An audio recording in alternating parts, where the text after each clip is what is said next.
And now, ABC presents 2020 in an instant. Yeah, I'll talk to you tomorrow. I was getting ready for work. Bye. It was about 8:50 p.m.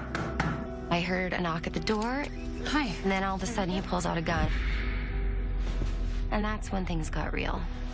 All I knew then was that the name of the man who had kidnapped me was Vince. Get over here!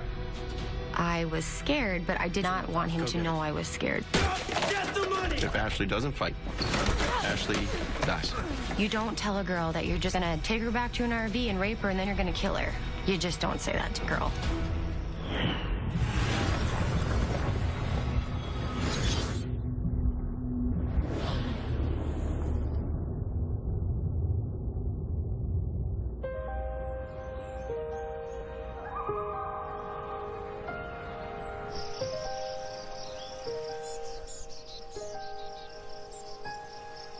My name is Ashley Ware, and I grew up in Brady, Minnesota, which is a small town in Lakes Country. Lakes Country is just beautiful in Minnesota.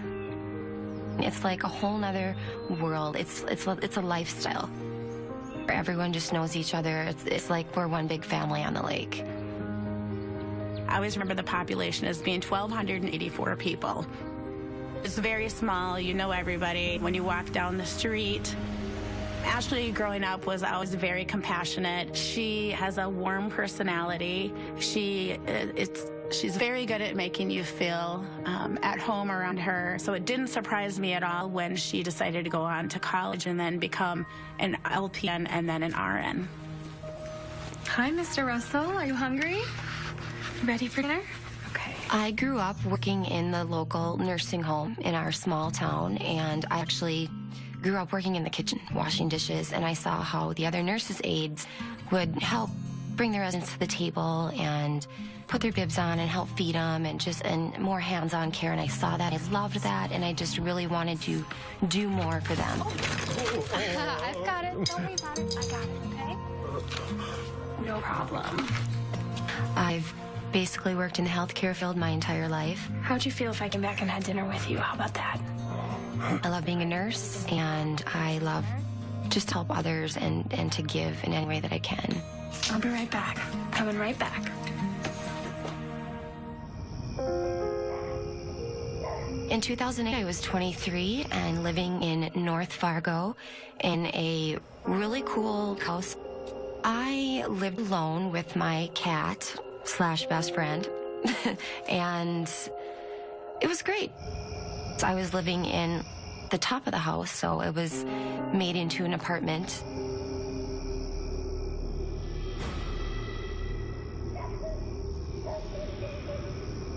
Yeah, I'll talk to you tomorrow. Okay. Bye. I was getting ready for work. I was in full-time school at that time and working.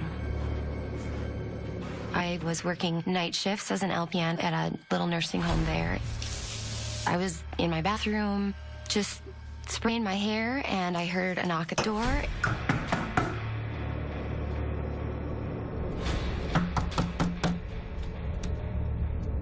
It was about 8:50 p.m., and it was Schwann's van time. Schwann's is a food delivery service. I was actually excited because it was the Schwann's van, and I was going to have some time to look through the magazine and pick out some good ice creams or whatever I was going to get at the time. And it was not the Schwann's van.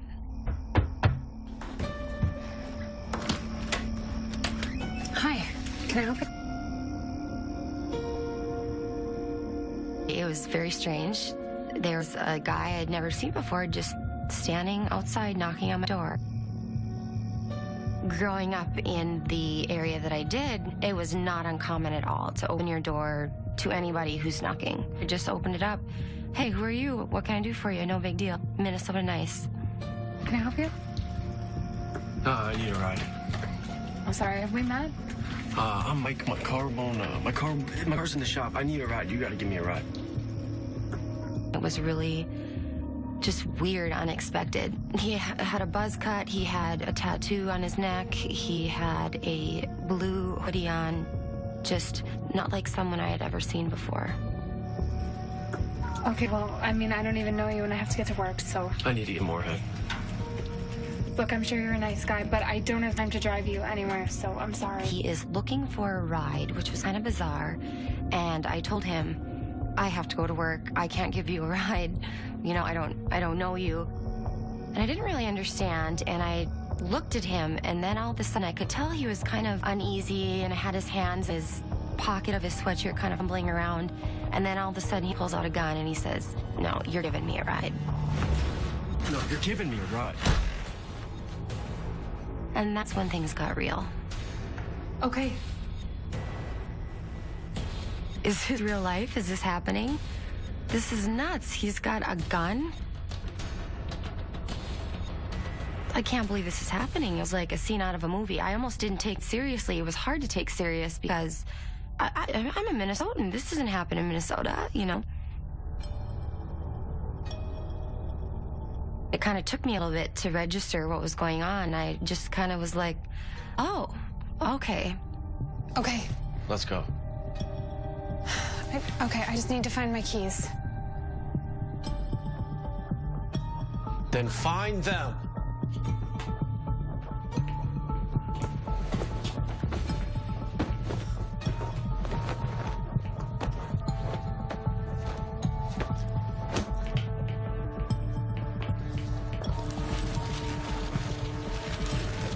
We have to find the car keys. And of course, knowing me, I have no idea where my car keys are. Okay, they might be in my room, so I'm gonna check in there. 2 minutes. Okay. I'm scrambling around looking for my keys, but I remember thinking, oh, I wish I had my cell phone on me so I could call 911, but I just didn't have the chance because it was in the other room and he would have seen me.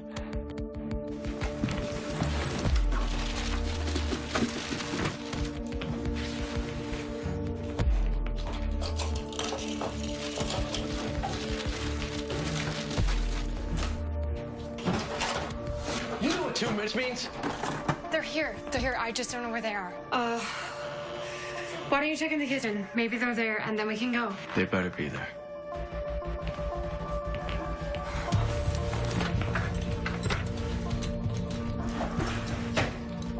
So here we're both running around my house looking for my keys, and I'm in my bedroom digging around.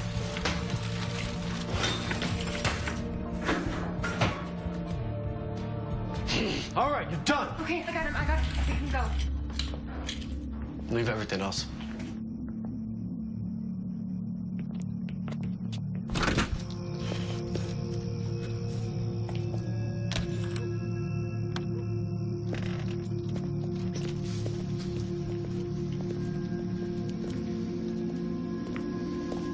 I just remember walking down the stairs into my car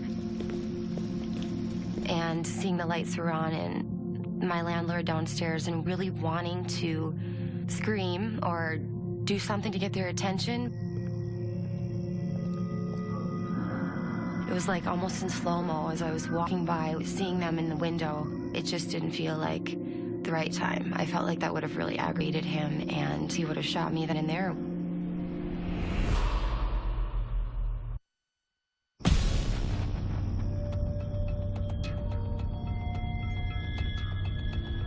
He looked rough on the edges and like he had been through a lot, had a hard life. Angry. This side. He has me get in the car through the passenger side, which was kind of odd. I have to listen to him and have to give him a ride until I figure something else out.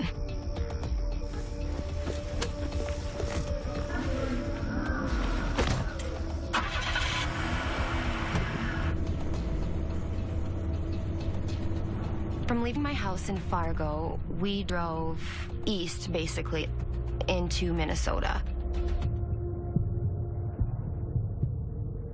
Fargo-Moorhead is technically one big community, even though it's in 2 different states.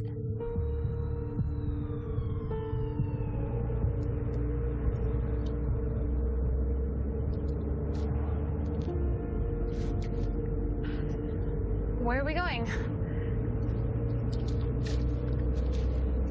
Max. In Moorhead? Yeah. He said, we are going to Max, behind Max. It was a hardware store. During this whole thing, I was scared, but I did not want him to know I was scared. Fear is all about power. If you can scare someone, then you feel like you have won. I've spent the past 5 years understanding people in a state of fear. When Ashley didn't allow herself to show Vincent that she was afraid, it's really a sort of subtle manipulation of the other person. Instead of kind of freezing up and just quiet and scared of the gun, my defense mechanism was, let's try and make this guy feel comfortable, non-threatened. I'm not going to be that victim that, you know, he needs to worry about. Kind of mindset is what I was thinking and hoping. So, are you from around here? No, Bloomington.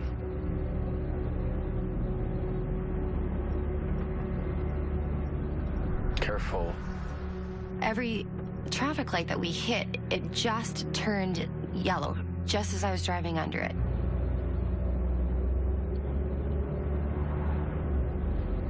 Careful.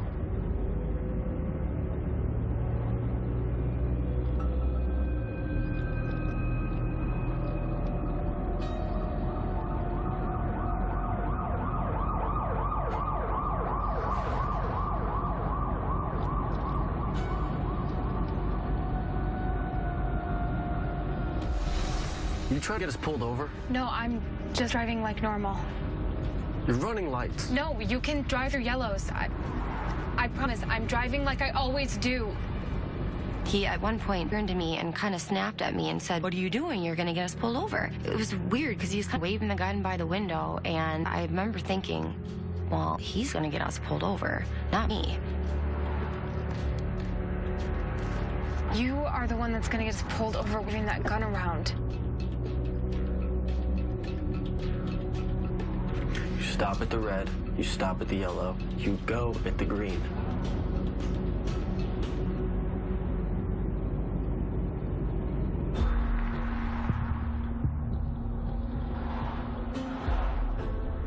At this point, I was just trying to focus on how do I get out of this one. Part of being a nurse is knowing how to develop a relationship with your patients. I work in the emergency department, so you see a lot of different things.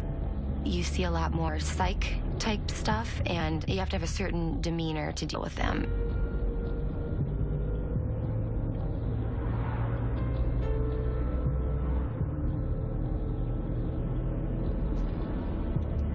Sorry, are you cold? Do you want me to turn the heat up?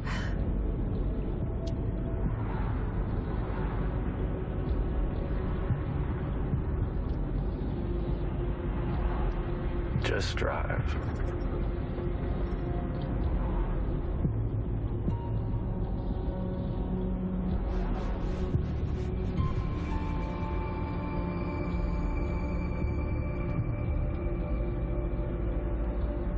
So, Mike, what kind of gun is that?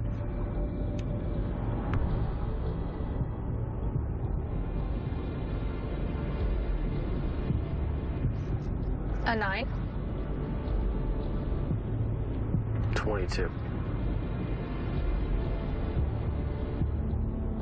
I really didn't know much about handguns, but I just wanted a conversation. I was going to try to just be real with this guy, and this sounds strange, but make him feel more comfortable and non-threatened, so he maybe just didn't want to kill me.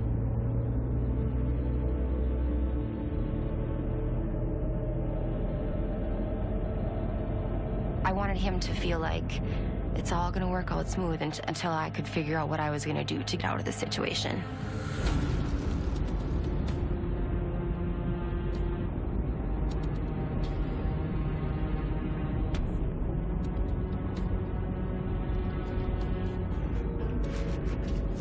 So, what are you doing in this neck of the woods in Fargo?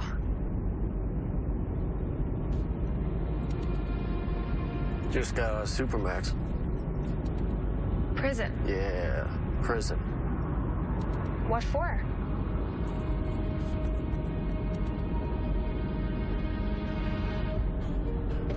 Robbery. Robbed a bakery. Did you get any donuts? You know this is a kidnapping, right? And I was just kind of goofing around with him, and I'm like, well, did you get any donuts? And he didn't find that very funny. He just kind of looked at me. You may think that she's not taking this seriously because she is cracking jokes, but really she has a goal in mind about how am I going to get myself out of this situation. I was just talkative, and it just wasn't your average kidnapping. You think this is a joke? Mike, I'm sorry. You think this is a joke? I'm gonna kill some cops tonight. Is that funny? Keep making small talk. And my name's not Mike. It's Vince. Okay. Vince. It was at that point when finally he said, my name's not Mike, it's Vince. I met Vincent DeGidio in my first year in Bloomington.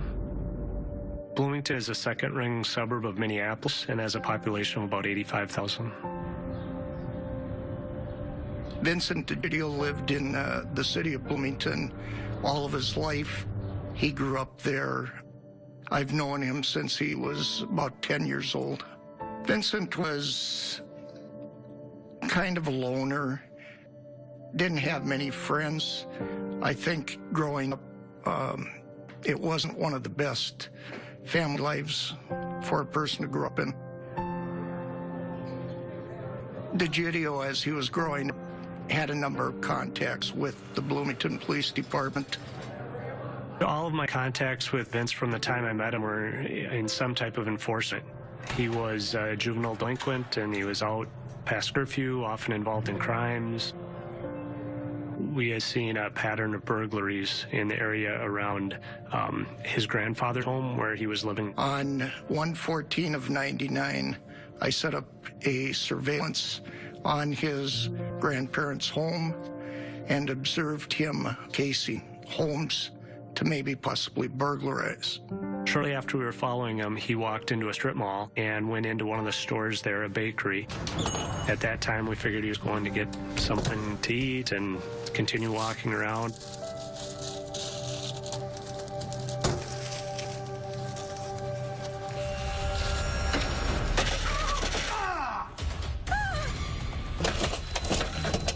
Stay back! Shut up, stay where you are. Shortly after he went in, he came running down the front of the strip mall, and at that same time, we got a 911 call from the bakery saying that they had just been robbed. I spoke to the store employee after we had taken him into custody. She said that he came in and selected a donut, came up to the register to pay for it and put it down on the counter and produced a $5 bill to pay for it. She opened the register and he tried to reach into the register and take the money, and she slammed the register on his fingers. He then reached in his pocket and pulled out about an 8-inch knife and told her to give him the money. He got about a half block away and we stopped him. Right when we took him into custody, he said, "I give up, you got me." We arrested him and recovered a dagger from his coat pocket along with the cash from the cash register. When I asked him about the dagger, he said the dagger was actually given to him when he was younger by his father. Vincent was sentenced to 9 years for committing the robbery and those burglaries.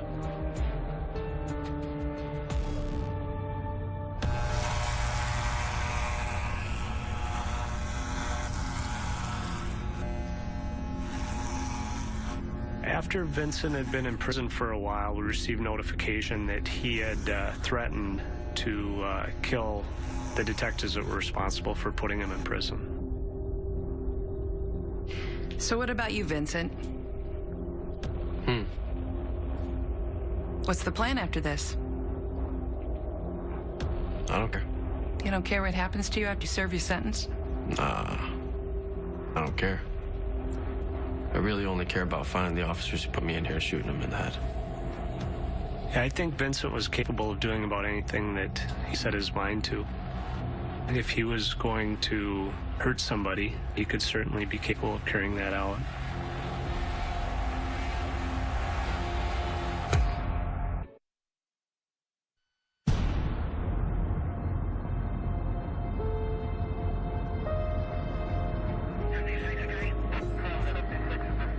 Crime is pretty stable in the Fargo-Moorhead area. We get, maybe 1 or 2 robberies that are legitimate every year. Can I help you? Answering the door is second nature in our community. There's still a lot of people who live in that community who don't lock their doors at night.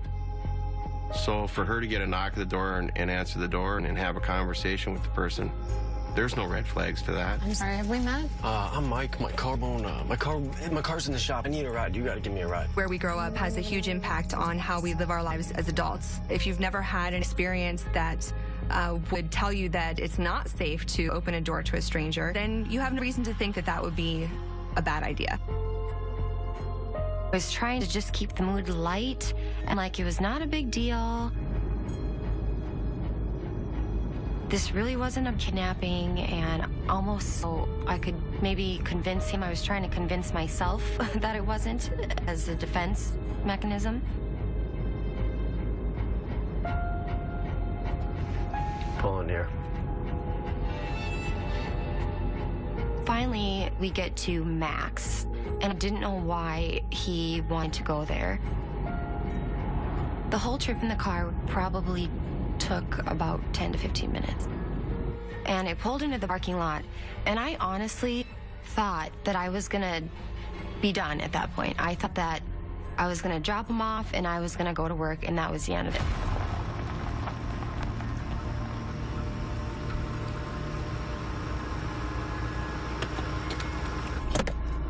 Okay, well, you're here. Turn the car off. Look, you gotta go. I have to get to work. He kind of looked at me and he's like, "You're coming with me, you're coming with me." And I said, "Well, I can't, I gotta go to work. You gotta go." And he's like, "No, you're coming with me." And he took my keys. I'm a nurse and I can't be late for work, so don't worry, I won't say anything. It'll be fine. No, you're coming with me. Turn off the headlights. This side.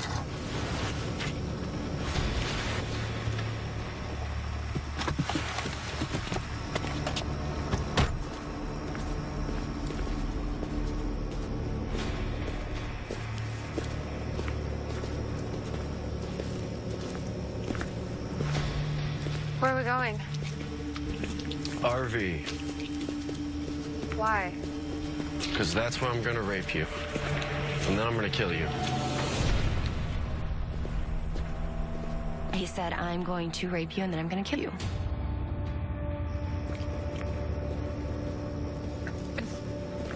Vince, you don't want to do this. Please don't do this. And I was just following him saying, "Are you sure you want to rape and kill me? Are you sure about that? Come on, let's just go back. I got to go to work." And I just kept kind of trying to bug him so maybe he would change his own mind. Vince, come on. You don't really want to do this, do you? Please don't do this. Vince, look, this isn't really what you want, is it? Shut up! Please, Vince. You don't really want to do this, do you? Go. Well, look, I don't even know where we're going, and it's really dark, so maybe you should go first. I remember saying, "You know what? I don't really want to go first. It's dark. You're the guy. You go first, because I can't see anything, and you've been here more than me. So why don't you go first?" Hoping he'd fall for it.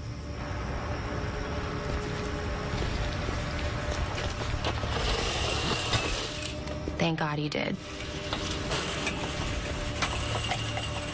There was a gate, and you could close it and lock the latch. And I remember thinking, that's not good. Because I want it to be easily accessible so I can swing it open and run when the time comes right. Just forget it. I mean, If you're gonna do this, let's just go. Yeah, it's fine. At that point, he didn't feel threatened and he didn't think I was going to run because of the way I had been treating him in the car, which was my goal. Because I had just been so kind of nonchalant with him and calm and asking him all these questions, I think he just assumed that I wasn't going to run. So he was actually walking like 3 feet in front of me. It's not like he was dragging me like, you know, a scene out of a movie. So then I started slowing down and waited for him to get in front of me, slower and slower.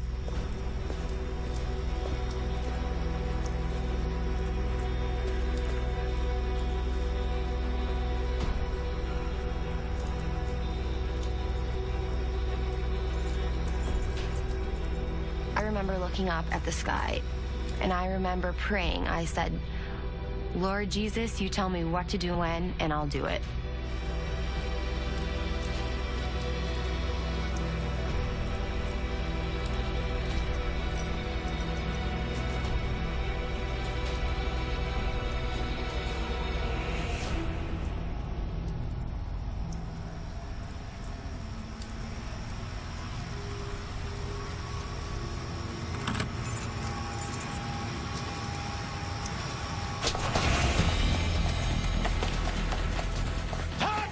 You don't tell a girl that you're just gonna take her back to an RV and rape her and then you're gonna kill her.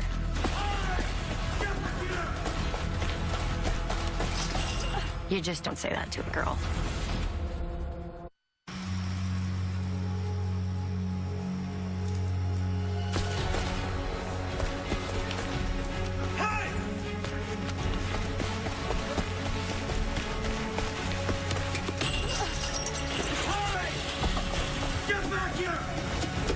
I am now running on the open property next to the Max hardware store towards the main road, running like back and forth in zigzags. Because I figured, well, he's probably going to shoot me now. And just kind of clenching my body, just kind of waiting for it, feeling like, oh, this is going to hurt because he's probably going to shoot me. This is really going to hurt. Hopefully he'll miss because I'm running in zigzags. And I see a car there. I think it was an SUV with 2 men in it. And I was excited because I thought that this was finally over and they were going to help me get out of the situation. Help me! Help me! Help me! No, wait! Wait! Help me! Help me! They saw me and they wouldn't let me in the car, and I made signals with my hand. I made a gun signal, and I was banging on the windows, and I said, he's got a gun, help me. And they looked at me, and they gave me just a weird look, almost like a creepy smile, and they drove away. No! I couldn't believe that they drove away. Like, how could you drive away when a girl is running up to you? They saw the situation, they saw him. I was mad. At that point, it felt like I was starting all over again. I'm looking around, trying to figure out what to do next, and I see the business next door. And there's a light still on. So, I run. And literally probably get 10 feet, not very far, and catches up with me. And he kind of grabs me, and he is ticked. Why did you run? Why did you run? Why did you run? He puts the gun to my right side, and he's pushing in. He asked me, why did you run? Why are you running? And I said, because you just told me you're going to rip and kill me. Don't shoot me! We're going back! No! Go or I shoot you! No! Right here! He said, we're going back to the RV. We're going back to the RV. And I was like, I don't think so. He's like, well, I'm going to shoot you right here. They'll find me. They'll find my blood all over your fingerprints are all over. I was trying to figure out in my head what to do next, and so I needed time to think, what do I do from here? So I pretended I was having an asthma attack.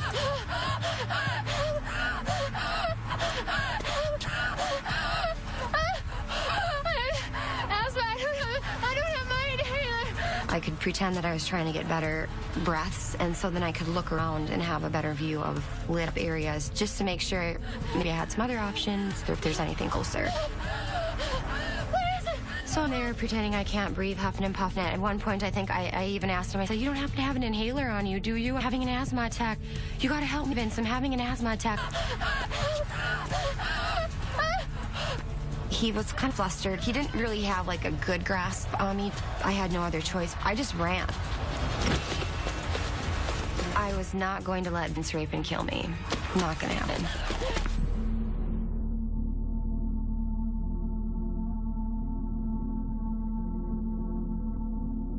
Vince DiGidio is my cousin. When I was younger, we would always get together. Vince was always just a little mischievous. You know, he wasn't real bad at first. But after he got out of jail from the bakery incident, he didn't have anywhere to go. Vince's sister, Sarah, she said, well, you can come up and live with me. In Fargo, they never had what I would consider an easy time. They really raised each other, Sarah and Vince did. They were in an abusive household with drug addicts and criminals and alcoholics. They never had what I would consider a normal situation. I never saw him as really violent. I saw him as a little troublemaker, but somewhere along the line, Vince became violent. I believe that he started escalating in his crimes because he had no good family life. And I think he wanted to make a name for himself and also to show that he was tough. He had threatened to kill the detectives that were responsible for putting him in prison. I'm scared to kill a cop. I'll kill any cop on the street, anyone who steps up. He said if he couldn't find them, that he would look for other officers and get in a shootout with them. If he couldn't find another officer to kill, he would take hostages and start killing the hostages until the police got there and he could shoot out with the police. I'm no coward. Or maybe I go to a grocery store, line everybody up. Bam, bam. Then they'll come, and they can try me.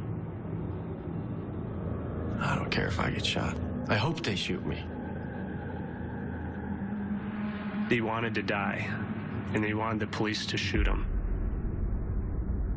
A couple weeks after he had moved in with his sister, Vincent had apparently entered a North Dakota State University building near downtown. An employee had walked into the bathroom and found Vincent holding what appeared to be a handgun. The employee then contacted Fargo police. They arrested him, and that made me actually feel like maybe he would do something else. After what happened in the Fargo-Moorhead area, I came to realize that he wasn't just talking, that he actually did what he said he was going to do.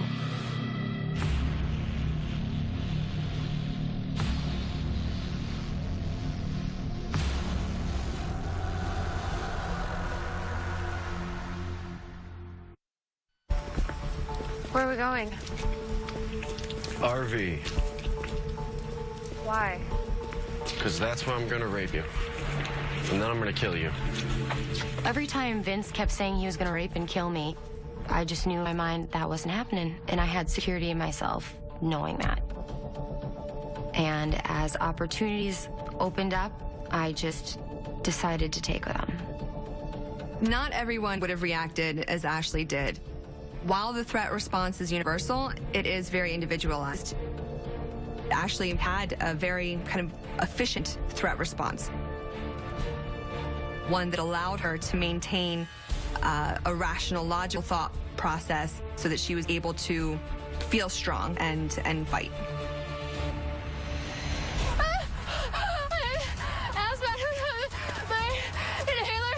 What? In this situation, she just at one point decided, if I'm gonna die, I'm gonna die fighting.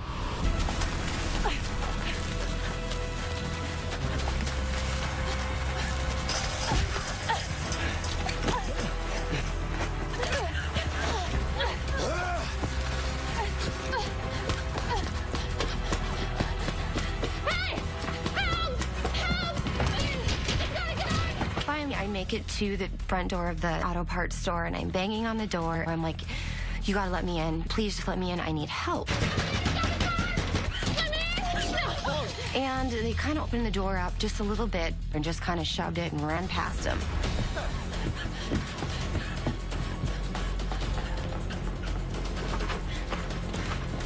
I was running towards the back of the store looking for an exit door. And of course, no exit door.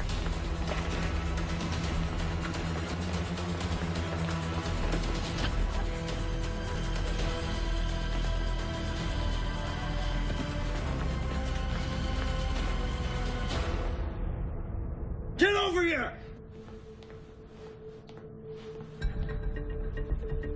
When I came back from running and looking for an exit door, he had those two men out at gunpoint, and now their lives were in jeopardy. All right, we are. Stand right over here. Where's your money? It's in the back. Go get it. Go! Get the money! Help him.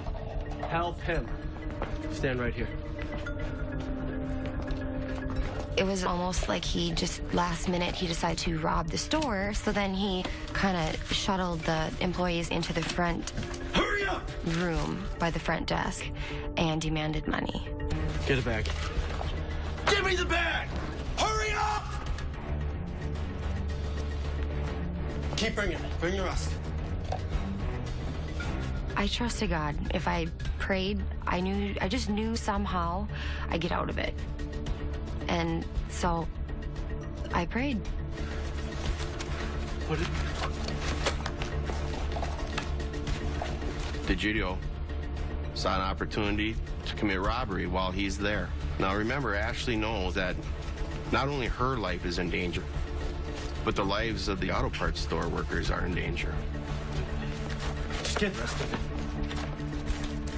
it. Anytime you put somebody in prison, you always have to worry about when they get out, are they going to take some type of revenge? On the day he was going to be released, the caseworker told me that Vincent told him he was going to move to Moorhead, Minnesota, to live with his sister who had moved there.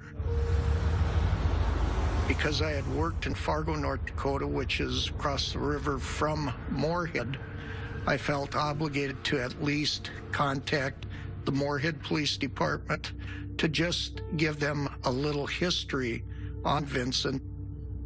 He stated the reason he was going to die is because at the time of his release, he was going to start shooting cops, as many as he could. He also stated that if he couldn't find any cops, he was going to rob a store, hold people hostage, and kill them one at a time until the SWAT team killed him.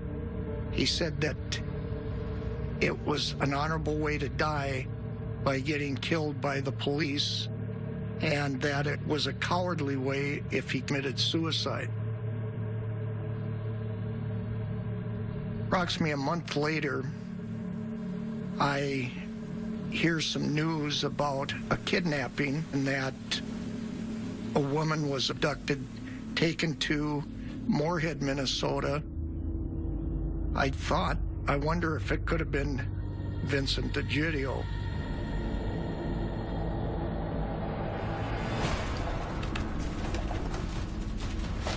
Keep bringing it.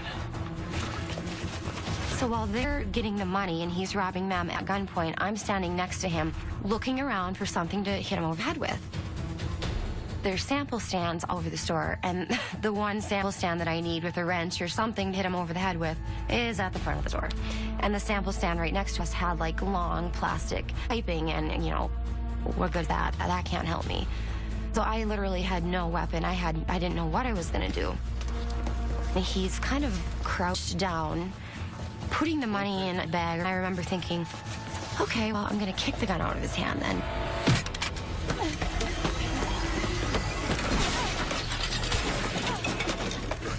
The gun did not go very far at all. He got a hold of the gun again, and he was gonna kill all of us. And at that point, it's like, okay, either stand there and get shot, or at least, you know, try to get away and then get shot. Coming up. He's trying to turn the gun towards my face to shoot me. It's almost like he wanted to be involved in a police shooting. In this line of work, you gotta be prepared for the worst at a moment's notice. Is it the video?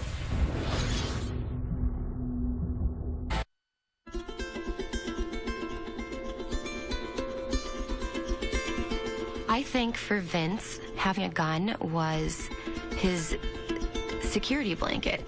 I think that, like a lot of criminals, hid behind the gun and he was insecure.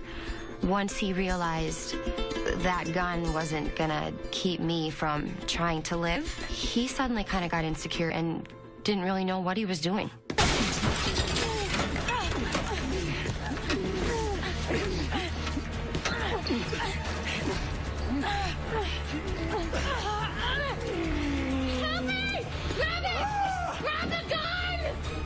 While I was fighting with Vince, the two male employees called 911.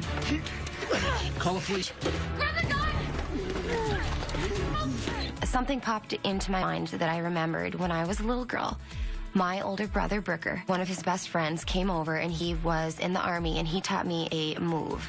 He said, whenever anyone is trying to hurt you, if you apply pressure under their nose and push really hard, that is a very painful thing. I don't know why I remember that, but I did it and it worked. It worked great. My main concern was that gun and keeping the barrel away from my face. So while we're fighting and hitting, I saw the barrel turn towards my face, dead on. My eyes were looking in the barrel, and I remember thinking, he's trying to turn the gun towards my face to shoot me, and I see the barrel, and so I keep just turning the barrel away, and we just keep fighting. Ashley and Vincent DeGidio were now in an active fight, punching and kicking each other.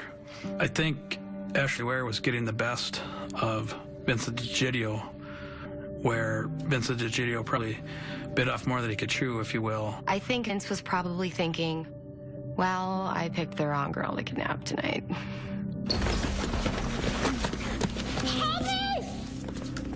Hello? 911, what's the answer to your emergency? Hey, come 2303 Highway 10 East. We're getting robbed. Hey, what do you mean by robbed? Guy in here with a gun. Does he know that you're calling? No, I'm putting the phone down so he doesn't. Can you come here quick, please? We have a woman in here, too. A woman and a man? They came in here together. Who had the gun, the man or the woman? The man. 2008, I would have been a lieutenant with the Moorhead Police Department, a shift commander. At the time this incident went down, I was in charge of the evening shift, which runs from 5 p.m. to 3 a.m. It was just a routine day for me, just a doldrum day. And then everything erupted at about 9:15. The initial call came out of a robbery, and when the call came out, it came out in a location close to where I was. I was on the north side of Moorhead. The auto parts store is a Highway 10 corridor, which divides the north from the south in the city of Moorhead. I am about a mile and a half from the scene. Anytime we have a significant crime like that, it's everybody's going. Who's ever the closest will get there first and secure the scene. I hop in my unmarked squad and start heading out, and I didn't know all the details. I literally only had, a minute or two conversation about we got an armed robbery. As we're responding, we're also getting updates from dispatch that there was a kidnapping involved. And my mind starts to run. I'm wondering, did he kidnap somebody from the store as he's doing this robbery? Or was there a kidnapping prior to and a robbery is happening as part of another crime? Grab it! Grab his gun! Ashley knew that this was going to be a fight for her life based on what she'd already been told. He had told Ashley that he was going to rape and kill her. The two guys that were in the store, their idea of helping was calling 911, which needed to be done. I'm sure they were in fear of their own lives and what's happening. They don't have the preliminary information of what Ashley already knew. To them, they see a robbery happening, and I'm sure they have protocols and training through their employer of how they're supposed to handle that. Grab the gun! These guys get put in those situations every day. So as I'm looking down the barrel of the gun, I'm thinking, wow, this is very real. Vince could blow my head off right now. He has no regard for human life, Vincent Egidio. He's shown that. He said that. In my estimation, I believe that if Ashley doesn't fight, Ashley dies.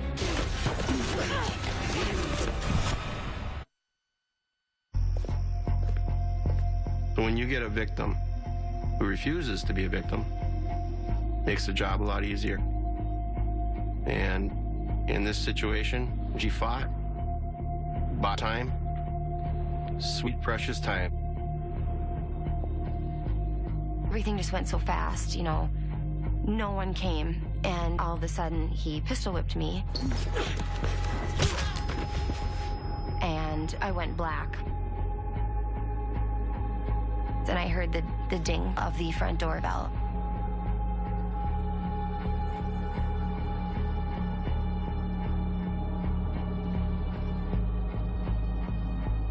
Vincent Egidio knew that pretty soon the police were going to be there, and the odds were going to swing dramatically in Ashley's favor.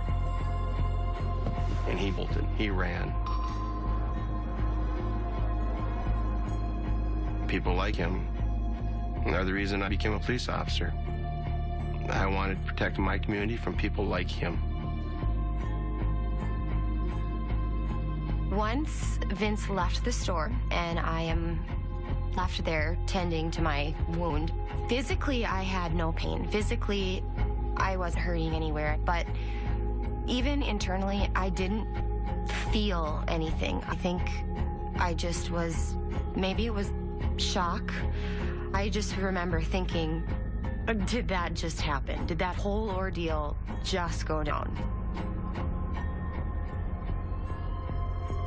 It wasn't too long after that the police showed up.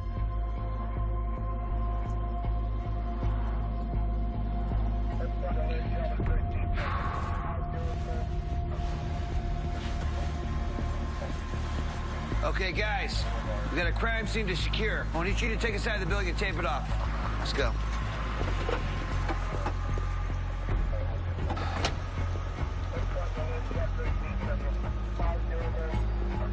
I can overhear radio traffic from the officers that are already on the scene, the initial responding patrol officers. I get there probably about 20 minutes after the 911 call, and just gonna start my basic investigation from there, the processing, if you will. There's a couple patrol officers already on scene. I walked in and she was inside. I remember she was sitting on the floor, kind of with her back against the counter, just kind of resting. And I think she was a little shocked, just kind of realizing what had all taken place. Miss, I'm Detective Nelson. I know you've had a rough night, but I need to ask you some questions. Ashley was bleeding from her head. She had some large lacerations above her right eye, all the way up to her scalp line. She had very large goose egg on the left side of her scalp. When I first looked at Ashley and she looked at me, and I introduced myself to her and said, you're gonna be okay, and we're getting you an ambulance here, and we'll talk in a little bit. She was kind of gazing, kind of through me. But I think she was still trying to process that, her life could have ended that night. All I knew then was that the name of the man who had kidnapped me was Vince. He never gave me a last name. He's a little taller than me, and he has brown hair, buzz cut. It was so surreal. I tried my best to give a good description, a detailed description of him and where I thought he might have gone. And he has this tattoo on his neck, someone's name.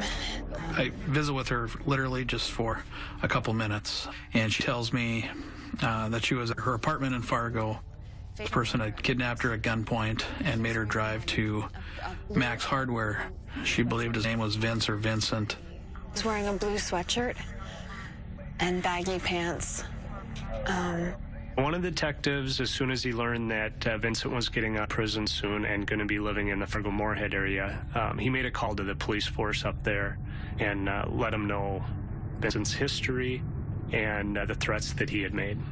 I'm not scared to kill a cop. I'll kill a cop on the street, anyone who steps up. So there was an officer in Fargo that was able to make a connection that the person that we were looking for might be Vincent DeGidio. Once we know who the suspect is, we're on a manhunt.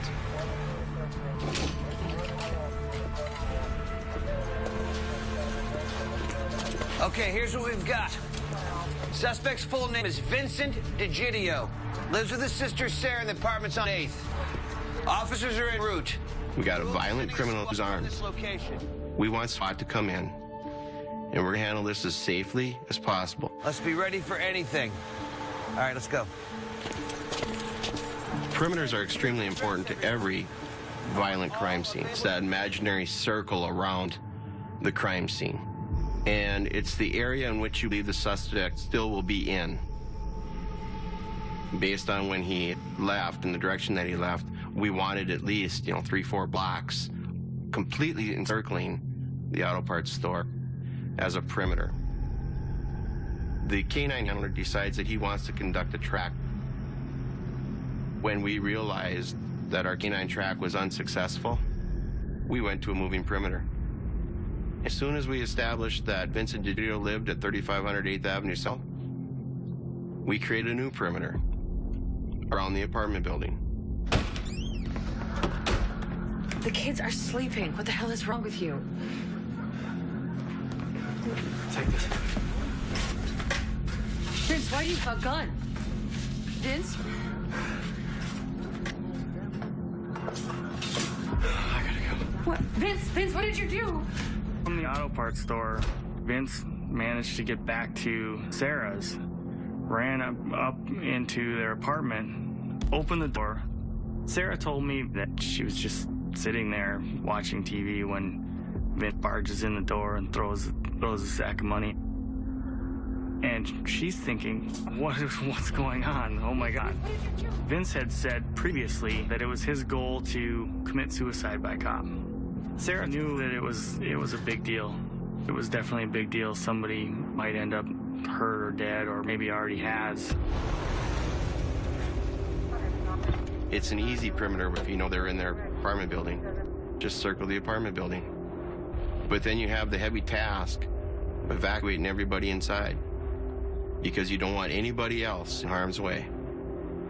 And that's what we were about to do. 3035. This is Deputy Carey. Just arrived at 3500 8th Avenue South.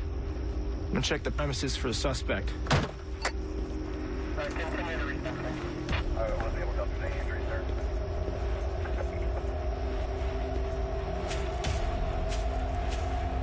Vincent DeGidio.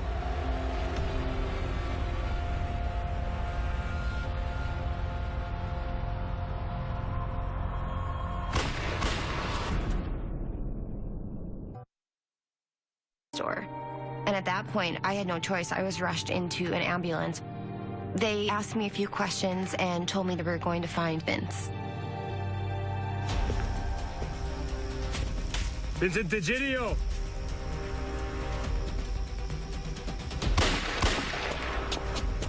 Shots fired, Central. This was a high-stress and dangerous situation.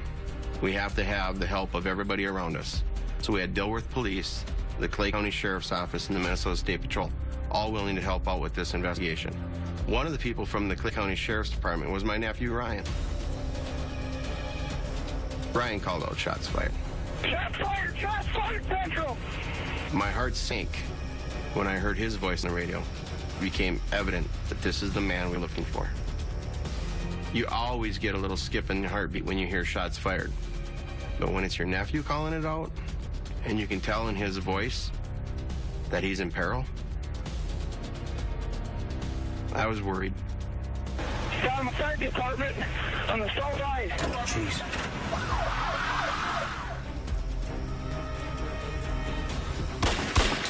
I took off from the auto parts store, and it's not that far from the auto parts store to Vincent DeGidio's apartment.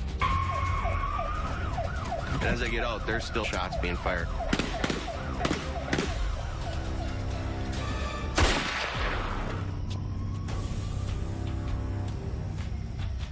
Probably 40 minutes to 45 minutes after our initial call, when Deputy Ryan Carey engaged DeGidio at his apartment.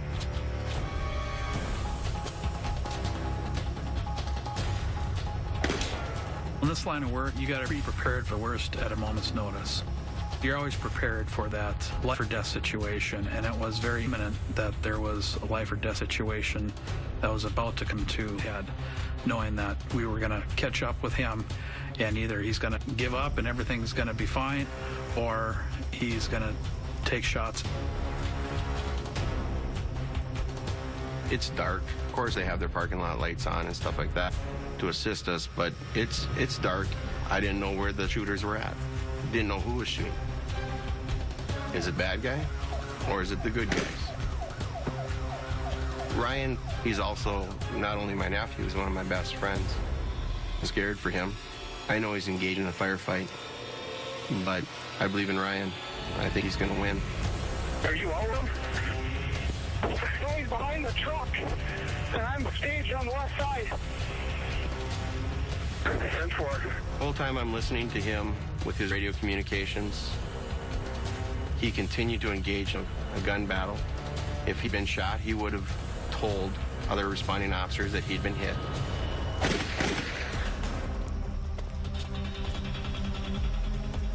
DeGidio is between the apartment building and law enforcement. That's not a good backdrop for us. Any bullet that misses its target could strike an apartment building through a glass window, an occupied apartment. Once that bullet leaves the chamber, there's no recall. You have to be accountable for where it goes.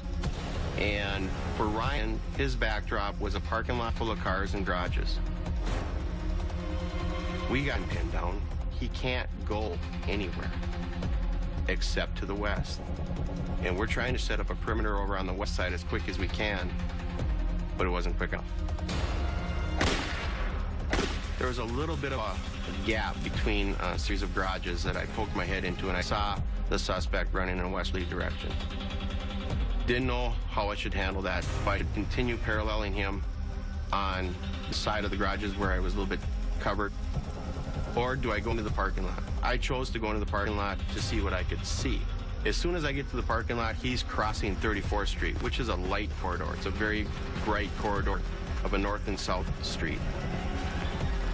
He gets on the other side of that and disappears into the darkness of the Meadows Golf Course. 106 and 337 are on the edge of the golf course on the left side. There's no light on the golf course. I mean, it's complete darkness. All right, fellas. When we cross this corridor, we'll be in plain view. That night, I don't remember if stars were shining, but I remember it was dark.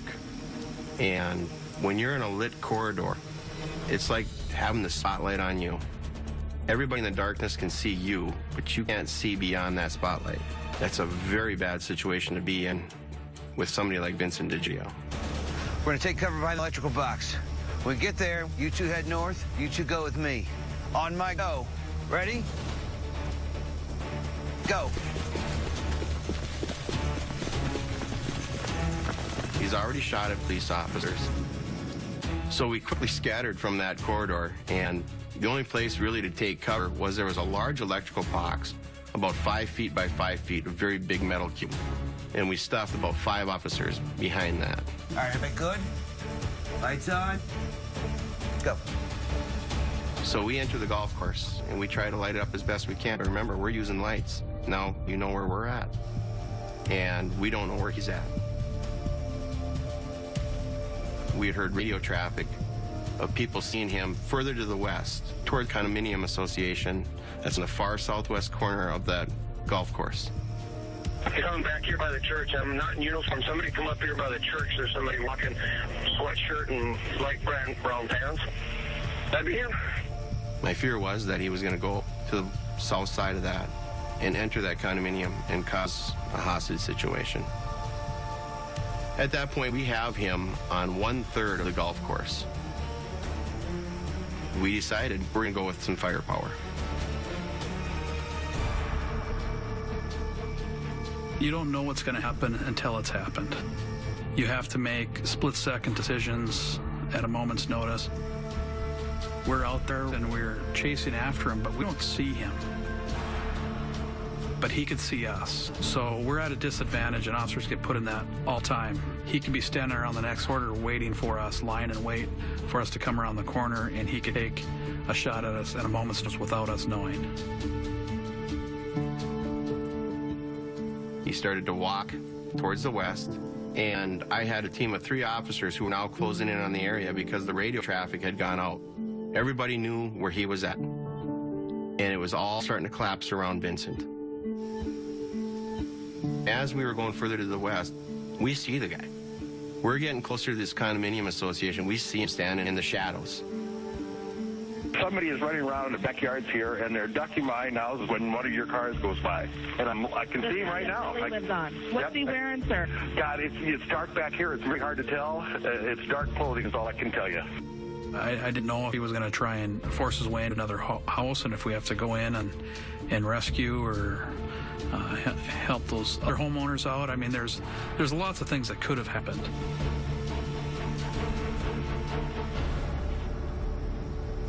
Poised on the north side of the building. In case I was involved in a shooting, this was a good spot to be. And if Digidio came back onto the golf course, we were prepared to use deadly force. He had already tried to kill Ashley Ware, tried to kill deputies.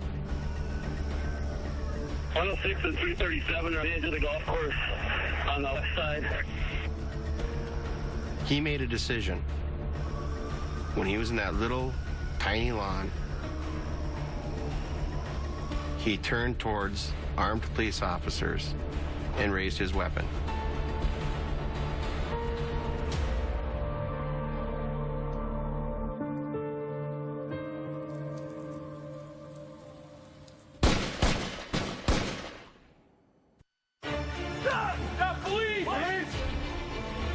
I heard them identify themselves. I could clearly hear them shout police, and I heard drop it. And simultaneously, shots were being fired.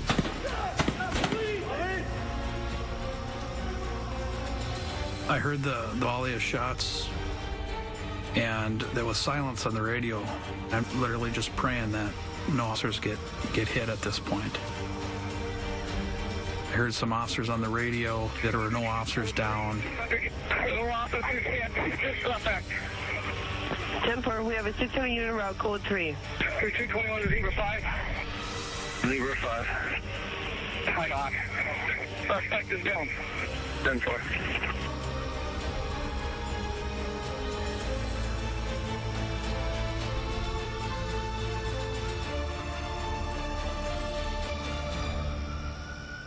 I went around the corner of the building, and that's when we found Vincent Digidio in the lawn.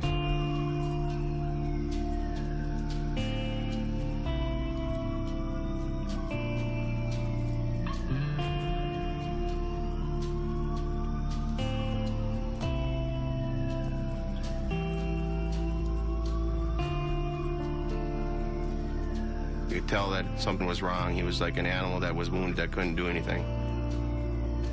He was looking at us. He didn't say a word. He couldn't move. There was his weapon, a .22 semi-automatic pistol laying beside him. It's almost like he wanted to be involved in a police shooting. He raised a handgun at armed police officers. He knew what the outcome would be.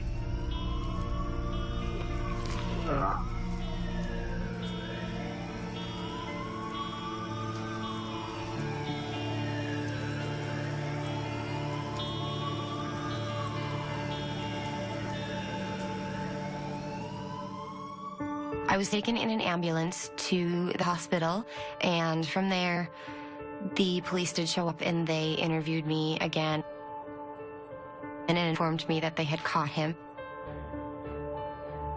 They had shot him down and he had survived, and that he was currently in surgery in the same hospital as me, on the floor above me.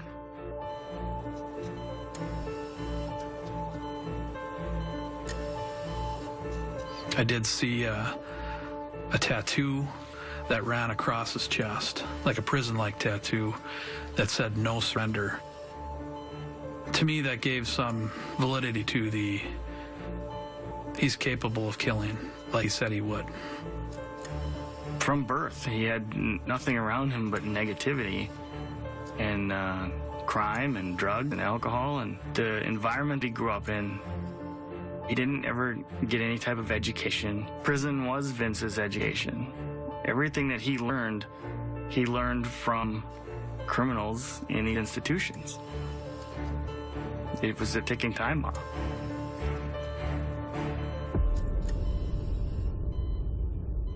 I thought he was more talk than anything. And after this happened, and I realized that his life had spiraled out of control. In Vincent's case, he grew up in a family life where there was some chemical abuse, and he couldn't comprehend a good family life. And I think that's what caused him to do the things he did as he grew up. Hey, come on. The night's young. We actually called the parents home one night, received a call that his mother was severely intoxicated and wouldn't wake up. When the officers arrived there, they found that his dad and a friend of his dad were walking her around trying to get her to wake up and didn't even realize she had died. Shortly after that, we got another call to the house, and actually Vincent's sister had come home to check on her dad. And when she got there, she found he was dead.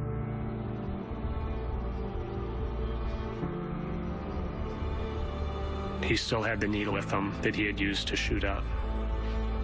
We'd try to connect with them and say, you don't want to end up like your dad. You don't want to be in that situation all the time, and you need to straighten yourself out and not go down that same path, or you're going to end up just like your father. Some people just don't want to change. Even though they may not be happy or everything might not be right, that's a comfortable type of life for them to lead, and you just can't make them change.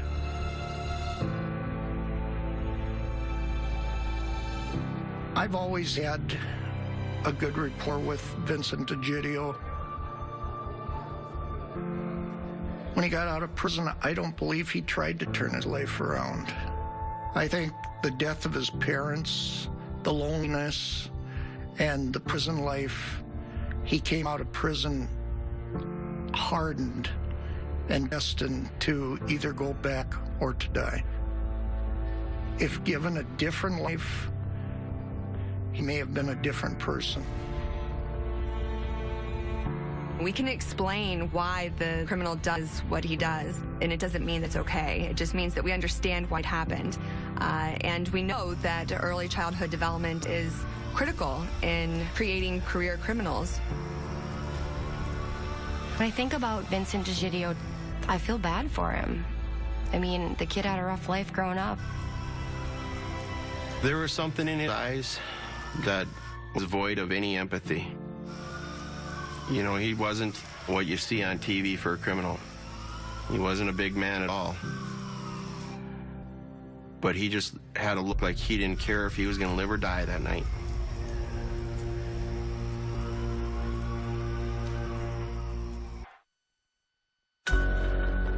Police say it all started at around 9 last night in North Fargo when DeGidio forced a woman into her car at gunpoint. There was no prior acquaintance between the suspect and the victim. The suspect followed her into the store, pistol whipped her, and then proceeded to rob the two employees at gunpoint. That's when police say DeGidio ran. When police tracked him down, he opened fire with the handgun. No officer was hit, but numerous shots were fired by the suspect. Gunshots were fired by police officers at the scene, and he was struck.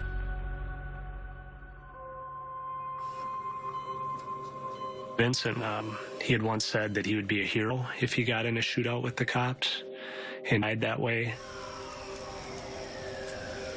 he failed at that as well. One of the rounds entered the body, striking his spine, causing paralysis. The punishment he wanted was to die, but the punishment he got was that he was paralyzed and sent back to prison.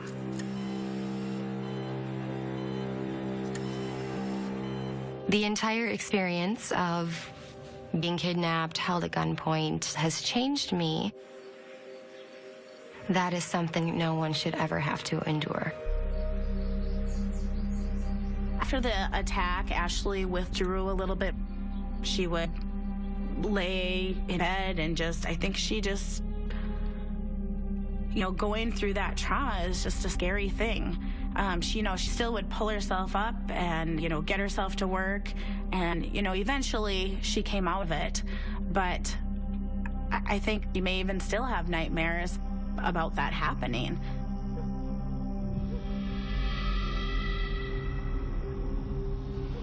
I actually had asked the cops, do you think he had been watching me for a while through the windows? And they said that's definitely a possibility.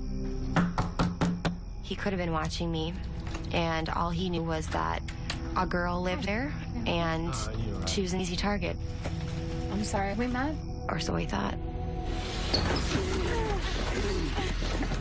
Vincent was charged with kidnapping me, and it became a federal case because he took me over state lines and being in possession of a firearm when he was a felon. Vincent DeGidio is serving a total of 346 months in prison for his actions, which is just short of 29 years.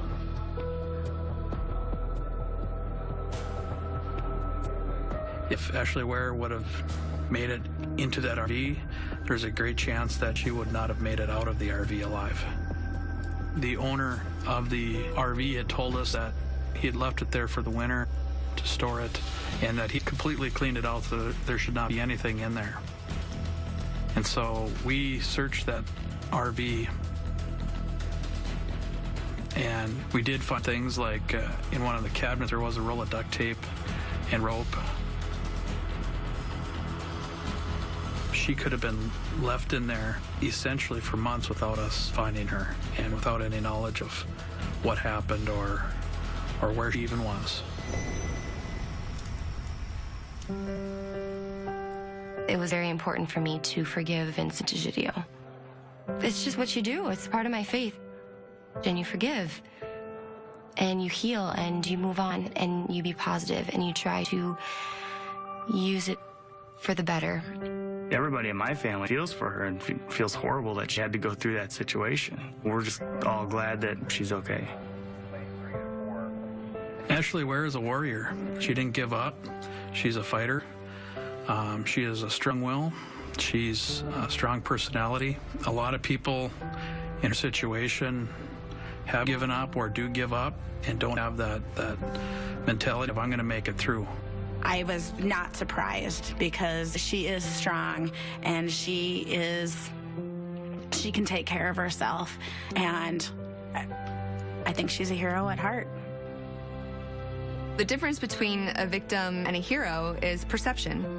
Both people have survived, and anybody who survived is a hero. And I think that it's a really powerful way to sort of view whatever trauma, whatever experience has happened, to say, I'm not a victim, I'm a hero, and I kick ass.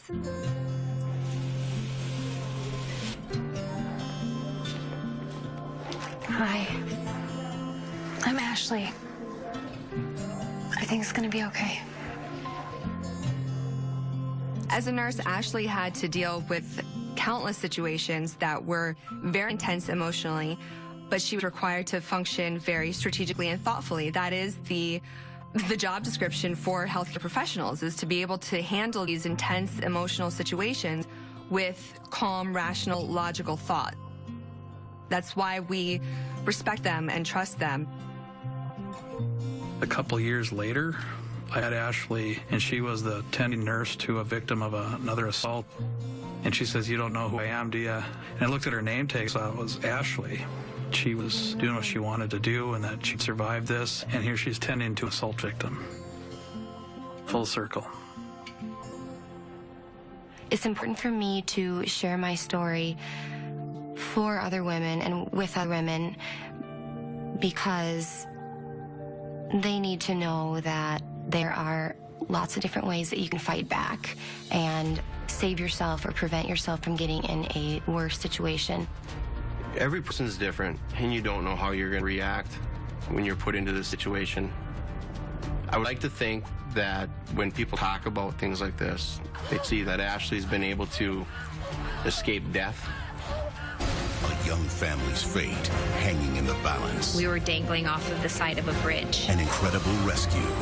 And every... How can anybody survive this? Second... Mom, help! ...counts. I remember the firemen saying, whatever we do, we have to do it fast, because we're losing this one. All new in an instant. Next Saturday, 9, 8 Central on ABC. WCVB News Center 5 at 11 starts right now. Tributes and turmoil in Dallas. Fallen officers honored as the area near police headquarters faces a new threat. While in Boston, on the march amid calls for change. If we work as a group, we can be able to stop the violence and maybe bring more peace. How community has become the focus. Wild Ride, the car that came crashing down from a Brighton overpass. I saw the whole thing. I just don't know how it's possible. What it took for everyone to walk away. We've got some big summer swings coming. Cool and wet right now with July heat close behind. My latest timeline. Wish granted, a little girl battling a rare disease gets a surprise to beat the band.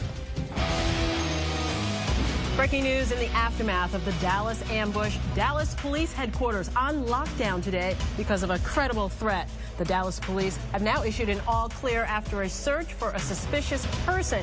Good evening, I'm Rondella Richardson. And I'm Reed Lamberty, and as ABC's Marcy Gonzalez reports from Dallas now. Emotions are raw, but there are signs of healing.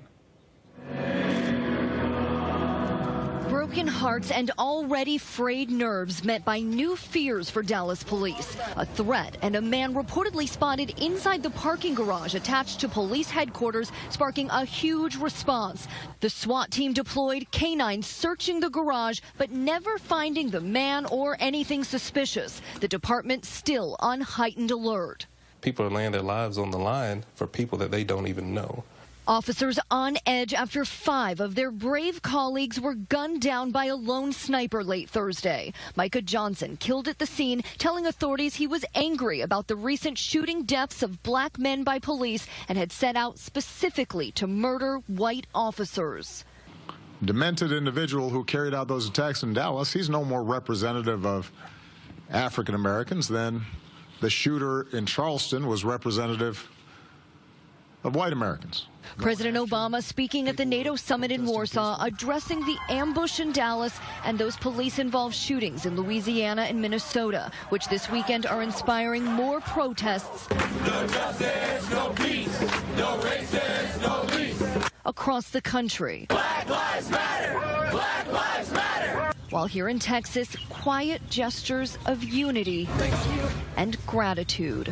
And so many are still showing that appreciation and respect out here tonight for police, including the 7 who were injured in the ambush. We learned today at least 2 of them are now home from the hospital.